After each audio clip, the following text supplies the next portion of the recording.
तो ये जो रैशनैलिटी का झगड़ा है, यानी वो तो सोसाइटी से जैसे ख़त्म हो गया ना, इरैशनैलिटी प्रिवेल करेगी, ये हम देख रहे हैं। इस वक्त की जो भारत की सूरत हाल है पुष्पेंद्र भाई, आपको लगता है कि रैशनैलिटी वापस आएगी? वो जो मेजॉरिटी है, जहाँ पे मेजॉरिटी भी है, वो भी माइनॉरिटी की तरह ही ट्रीट हो रही है, तो क्या ये जो एक वापसी का सफ़र है हो सकता है किसी वक्त? मुझे मुझे लगता है कि देखिए, एक तो कहते हैं ना कि सर, कभी कभी कोई आदमी नशा करता है ना, तो नशा करते करते वो इस लिमिट पे पहुंच जाता है कि उसको ये कभी डॉक्टर ये उम्मीद करता है कि शायद ये कभी वापस नहीं आ सकता। लेकिन मुझे लगता है कि जब उसका इलाज होता है तो डॉक्टर उसको नशे की दवा बहुत मिकदार में नहीं देता, थोड़ी कम मिकदार में देता है और धीरे धीरे उसकी उस मिकदार को घटाता है और फिर वो उसके उस लेवल पे लाता है जहां वो नॉर्मल उसका इलाज करना शुरू हो। मुझे लगता है कि 70 सालों में और आज़ादी की लड़ाई में और तमाम कुछ जो चीज़ें हुई, उसमें इस देश में मुसलमानों को बहुत पैम्पर करने की कोशिश की गई और मुसलमानों की नाजायज़ मांग को मानना ही सेकुलरिज्म हो गया। अगर आपने मुसलमान की नाजायज़ मांग नहीं मानी, वो कैसी भी हो, और धीरे धीरे मुसलमान ने अपनी इस एटीट्यूड को अपना पॉलिटिकल वेपन बना लिया।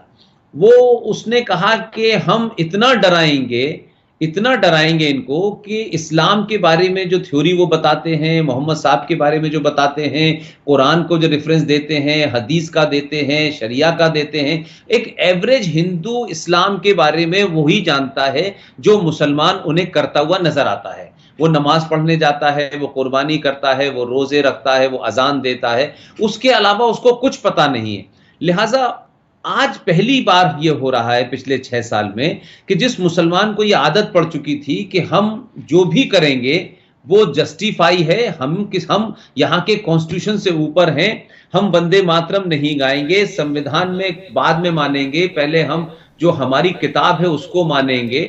तो एक तरीके से कहते हैं ना कि ढीठ हो जाना और उस नशे की हालत में चले जाना कि हमें किसी कीमत पे मानना ही नहीं। लेकिन एक डिस्पेंसेशन बदला तो कुछ कुछ चीजें हुई, जैसे हज की सब्सिडी आप लेते थे तो बहुत बार लोगों ने कहा, लेकिन उस जमाने कहा था भारत सरकार सेकुलर है, ये हज की सब्सिडी क्यों देती है इनको। लेकिन जब उसका दूसरा नैरेटिव लोगों ने निकालना शुरू किया, हम जैसे पागलों ने, कि भाई कुरान मजीद में लिखा है, इस्लाम में लिखा है कि हज तभी वाजिब है जब आप अपने पैसे से जो ईमानदारी से कमाई हो उसी से करें। ये आपको काफिर के पैसे से हज करने का कैसे आप मानते हैं? तो अब इस पे बहुत सारे मुसलमान डिफेंसिव होने लगे, उनको लगने लगा। लेकिन धीरे धीरे वो ये समझने लगे कि अगर हिंदू हमारे ऊपर कुरान का हवाला दे करके, हदीस का हवाला दे करके, सऊदी का हवाला दे करके बात करेगा तो फिर हम बड़े डिफेंसिव होंगे। तो धीरे धीरे एक वर्ग तैयार हुआ और उनको लगने लगा कि अब हमारे ऊपर सवाल खड़े होने लगे हैं।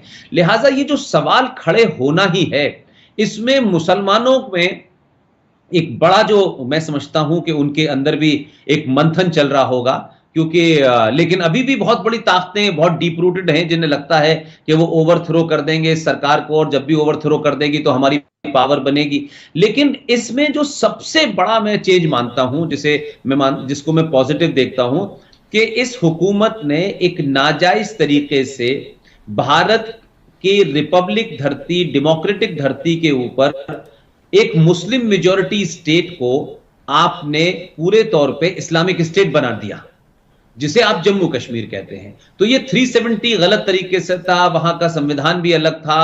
तो उसको जब हटाया तो पहली बार हिंदुस्तान के मुसलमानों को यह लगा कि इस देश में जो हमने एक इनविजिबल सत्ता एक लंबे समय से जो बनाई हुई थी, अब वो टूटती नजर आ रही है और हम उसको लॉजिकली रीजन के साथ हम उसको बचा नहीं पाएंगे। हमने जो डराया था तो डर वाली बात तो खत्म हो गई है, लेकिन अब हम कोर्ट ऑफ लॉ में नहीं बचा पाएंगे, हम पब्लिकली फेस नहीं बचा पाएंगे। और हम इस बात का कैसे जवाब देंगे कि हिंदुस्तान में एक मेजॉरिटी मुस्लिम स्टेट थी, वहां का कॉन्स्टिट्यूशन भी आपने अलग कर दिया था, वहां की नागरिकता यानी वहां की शहरियत लेने के लिए भी पूरे हिंदुस्तान के लोगों को परमिशन नहीं थी, और उसी में वहां हिंदुस्तान का आदमी नहीं रह सकता था, लेकिन रोहिंग्या मुसलमान वहां 98,000 जाके बस सकता था। और उसी के अंदर 5 लाख कश्मीरी हिंदू पंडितों को मस्जिदों का, इस्लाम का, कुरान का, अजान का सहारा लेकर के आपने सिर्फ इसलिए कि उनकी जो पूजा पद्धति थी, जो उनका फेथ था, आपने मार के निकाल दिया और इस पे लोगों का रिएक्शन नहीं हुआ।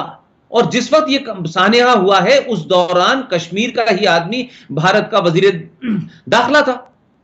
तो आप सोचिए कि ये घटना ने उस वक्त मुसलमानों को पूरे देश में मैसेज दिया कि आप कुछ भी कर लें, इस देश की हुकूमत और इस देश का समाज आपसे डरा हो। उस पर वो रद्द अमल नहीं हुआ। जिस 5 लाख लोग इस भारत में सड़कों पे घूम रहे हैं 30 साल से, उनका कोई कसूर ही नहीं है।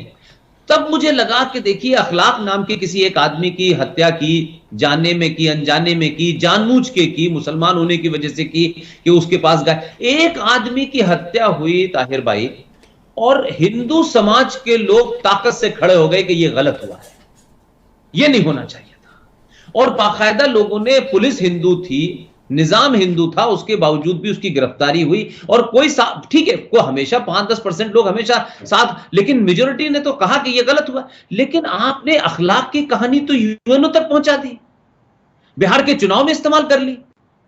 लेकिन वही मुसलमान जो इतना ज्यादा मतलब इंसानियत का, और कुरान में तो साहब ये लिखा है, और हमारे हदीस में तो ये जो आपने डेफिनेशन थी, इनको आपने स्लोगन और एडवर्टाइजिंग की तरह इस्तेमाल किया, कभी अमल तो नहीं किया आपने। तो आप 5.5 लाख हिंदू इस देश में मुसलमानों के हाथों मारे गए, सबके सामने मारे गए, और 30 साल पहले मारे गए। ना औरंगजेब था, ना बाबर था भाई हमारे, तब उस पर तो हमने देश में एक कंडोलेंस मीटिंग नहीं देखी। तो इन मुद्दों को उठाने के बाद से आज मुसलमान को लगता है कि हमें अब इस देश में अगर एक हिंदुस्तानी की हैसियत में रहना है, तो हम ये नहीं कर सकते कि संविधान में लिखा है, भारत के आईन में अगर यूनिफॉर्म सिविल कोड लिखा हुआ है, तो फिर वो ये सरकार लाए, इसको लाना पड़ेगा, हमें मानना ही पड़ेगा।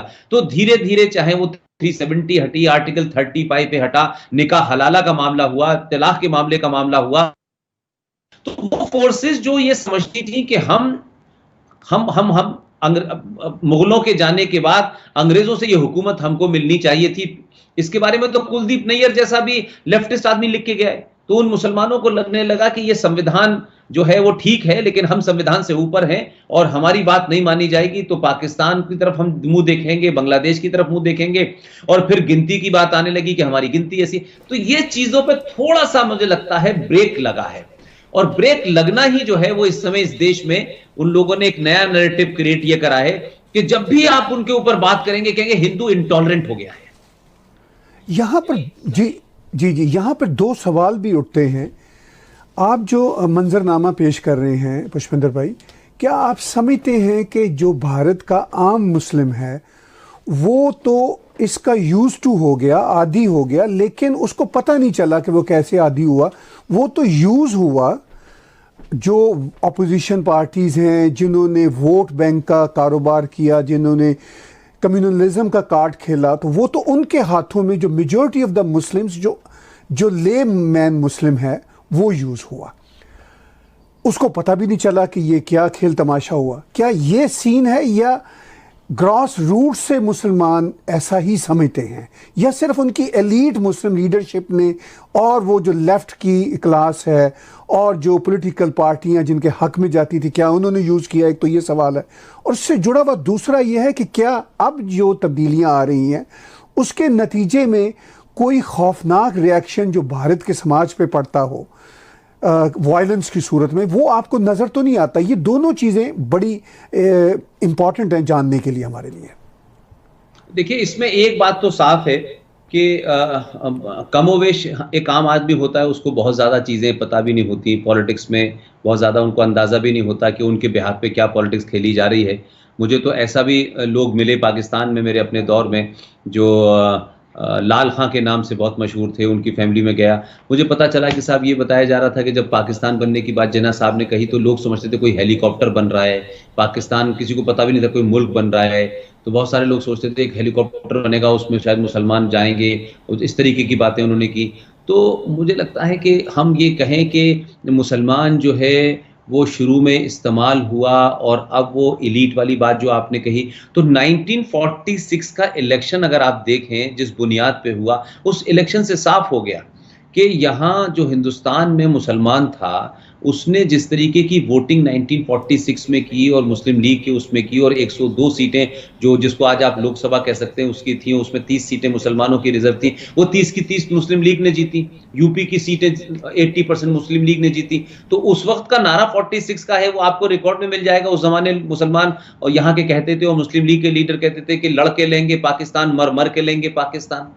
लेकिन साहब पाकिस्तान पे तो वोट दिया तो 98% मुसलमानों ने तो पाकिस्तान के लिए वोट दिया था। ये बात अलग है कि यहां से 2% लोग नहीं गए और उन इलाकों में कभी जिन्ना साहब खड़े नहीं हुए। जिन्ना साहब आज भी वो जो सीट महाराष्ट्र में है, बॉम्बे के अंदर बायकुला नाम की एक सीट है, जिन्ना साहब वहां से खड़े हुए और वहां से जीते थे। वो सीट तब से लेकर अब तक वहीं से मुसलमान जीत रहे हैं। तो मुस्लिम लीग ने कोई सीट वहां जीते ही नहीं। जो इलाके आज उनके पास है, चाहे सिंध हो, चाहे खैबर पख्तूनख्वा हो, चाहे पंजाब हो, ये तो यूपी बिहार के तमाम मुसलमानों से जीते।